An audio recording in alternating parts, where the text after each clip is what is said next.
Lord our God, we come before you this morning. Here we are.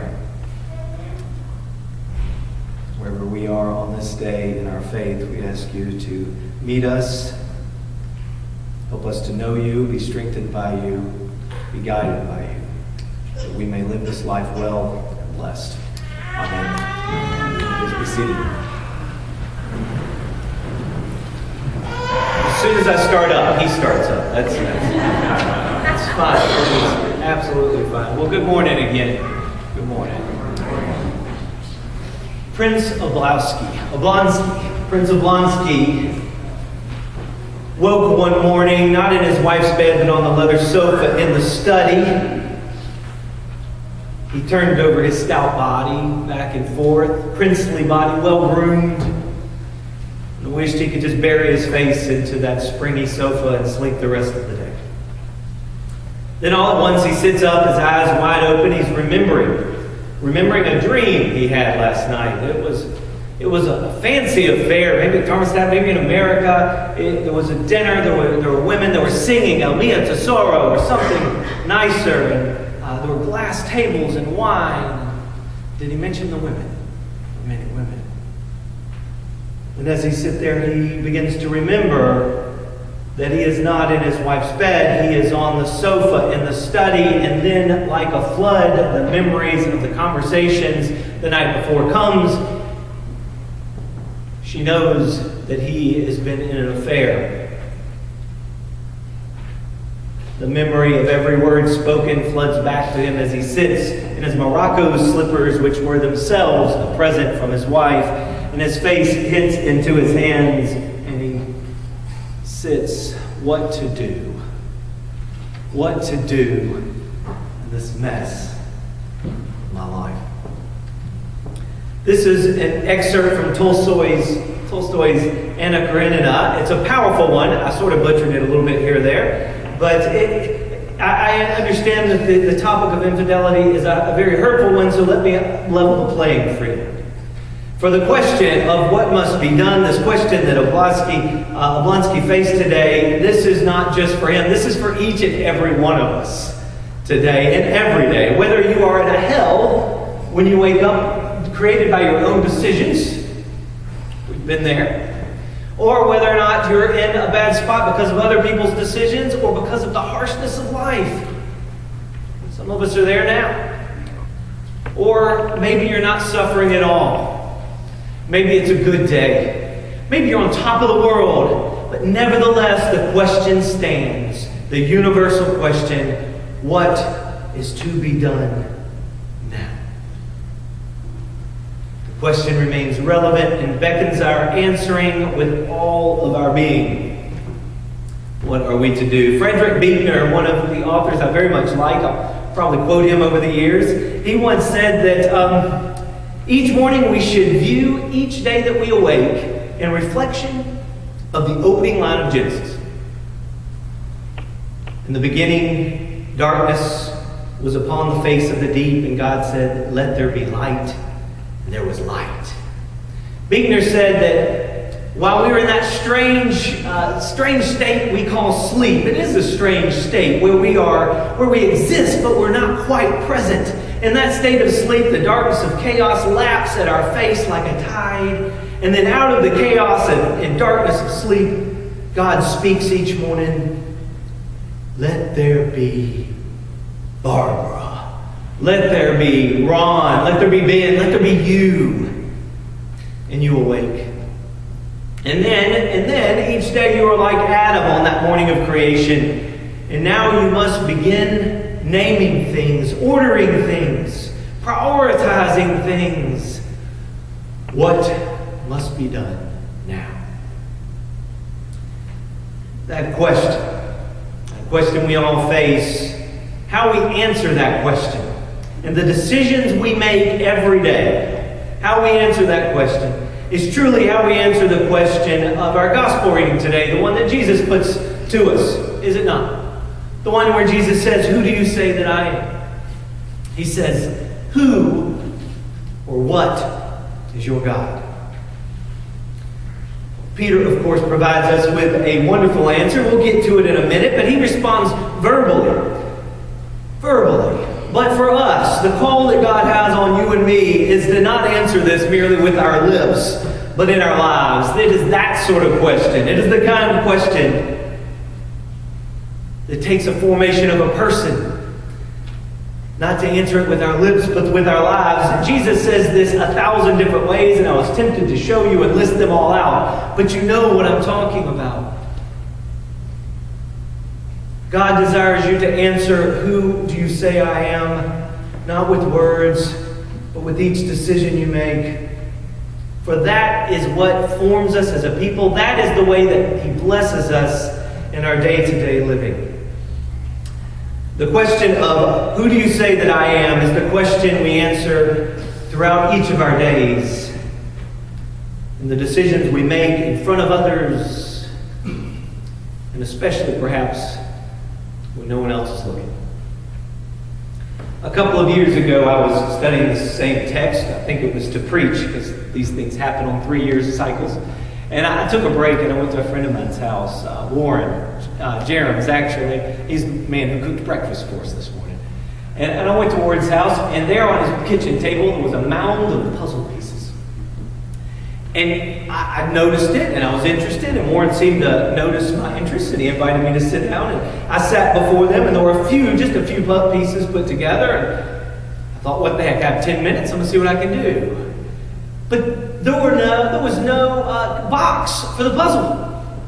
I thought I sensed a little sarcasm in Warren in his invitation. There was no box for the puzzle.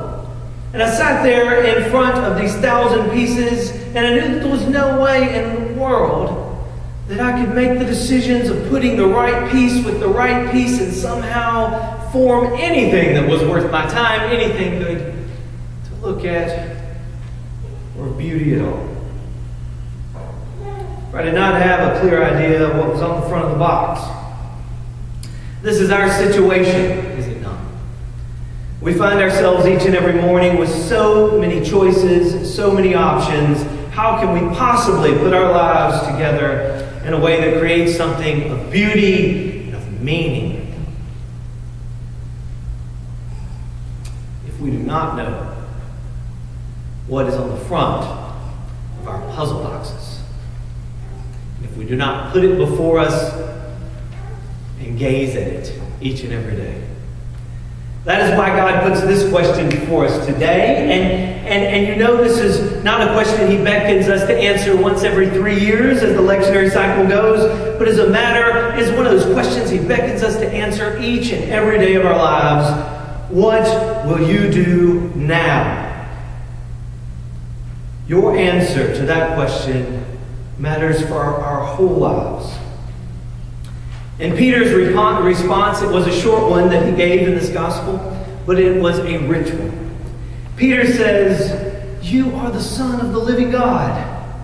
You're the Son of the living God, Jesus. You are the perfect revelation of God Himself. He says, when I know you, I know my Maker. You are therefore the one who shows me the purpose of my life. You're the one that comes to save us from a life which amounts to nothing but wasted time. Therefore, your truth is what defines my truth. That defines how I will strive to put the puzzle of my life together.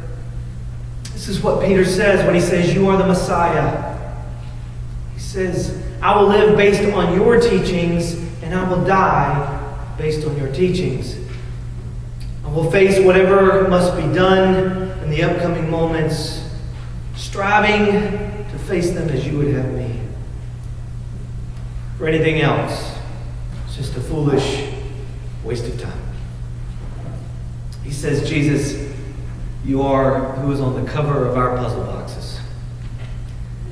That if we can just wake each morning, and regardless of what situation we find ourselves in or how we got here, if we just wake each morning and strive to put one decision next to another decision in a way that throughout our day will form some sort of warped image of Christ, then our days will be blessed and rich and meaningful.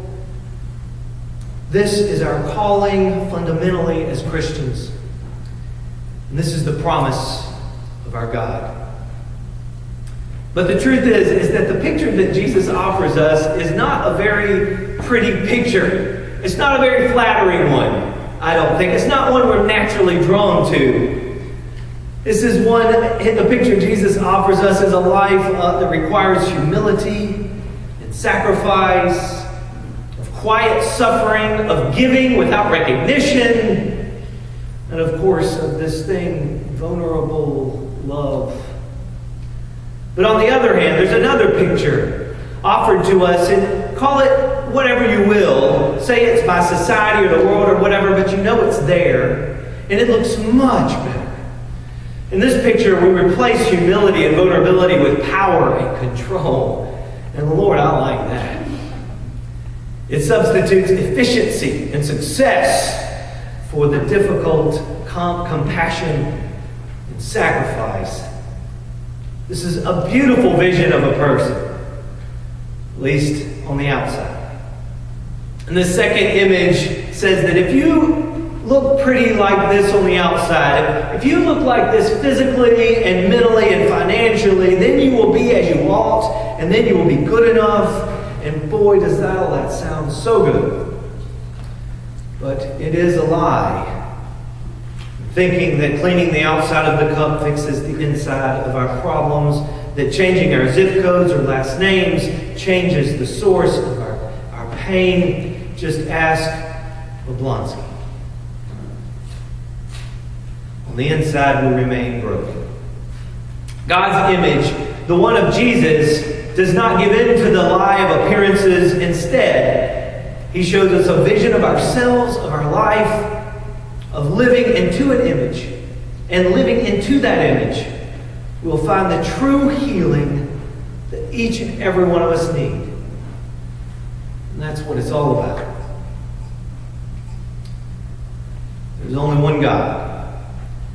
He's the God who incarnated this man, Jesus Christ, who many struggle so hardly to fathom, but He incarnates this man named Jesus Christ and gives us a picture of how we are to make the decisions of our daily living, how we are to prioritize our lives.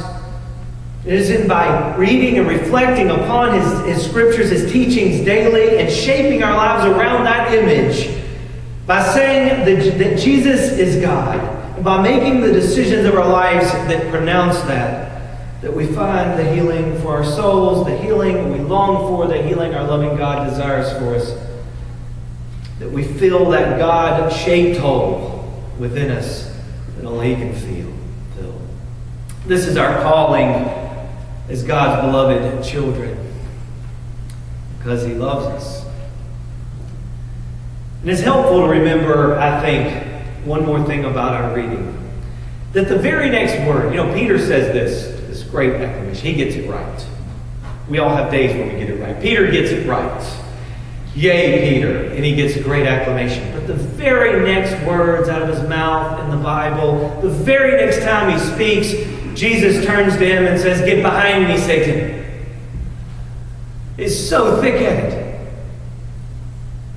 It is very important for us to remember that it is not about becoming perfect.